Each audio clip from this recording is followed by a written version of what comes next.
మాకు సలహాలు ఇవ్వండి. ఆ రేంజ్ లో హైదరాబాద్ సిటీని ఆ లెవెల్లో పెట్టి వాళ్ళకి కావాల్సిన హాలీవుడ్ వాళ్ళు వచ్చి షూటింగ్ చేసుకోవడానికి కావాల్సినవి కూడా మనం అరేంజ్మెంట్స్ ఏం చేస్తే వాళ్ళు వచ్చి హైదరాబాద్ లో షూటింగ్లు చేసి హైదరాబాద్ కి ఒక ప్రత్యేకత ఉండాలి సినిమా దానికని రెండో పాయింట్ చెప్పారు.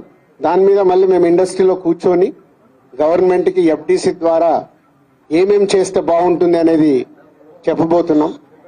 సో ఆ విషయంలో కూడా ఇండస్ట్రీ గవర్నమెంట్ రెండు హైదరాబాద్ ని ఒక ఇంటర్నేషనల్ హబ్ గా సినిమా ఇండస్ట్రీకి ఒక ఇంటర్నేషనల్ హబ్ గా క్రియేట్ చేయడానికి అడుగులు వేస్తాం.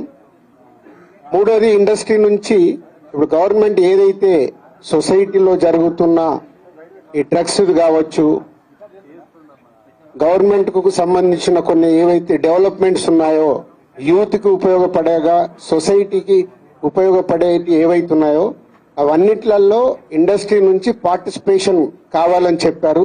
తప్పకుండా ఓల్ ఇండస్ట్రీ యాక్సెప్ట్ చేశాం. ఎందుకంటే గవర్నమెంట్ చేస్తున్న మంచి పనులకి అలాగే ఈ డ్రగ్స్ విషయంలో కానీ ఈ విషయంలో ఇండస్ట్రీ నుంచి మా హీరోలు డైరెక్టర్లు ఎవరైతే ప్రత్యేకంగా వాళ్ళ ద్వారా చెప్తే సొసైటీకి రీచ్ అవుతుందో ఆ కార్యక్రమం కూడా తీసుకురాబోతున్నాం.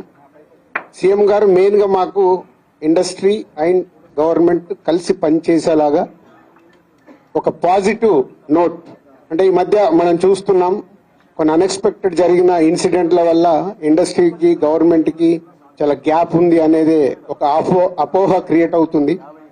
సో ఎఫ్డిసి చైర్మన్ గా నేను ఛార్జ్ తీసుకొని 1 వీక్ అయింది. నేను యుఎస్ వెళ్ళి వచ్చిన తర్వాత ఇమీడియట్లీ సీఎం గారిని కలవడం, ఇమీడియట్లీ సీఎం గారు కూడా ఇండస్ట్రీతో మీటింగ్ మాకు ఈరోజు అపాయింట్మెంట్ ఇవ్వడం. సో ఈ మీటింగ్ కి మెయిన్ గా హైలైట్ పాయింట్.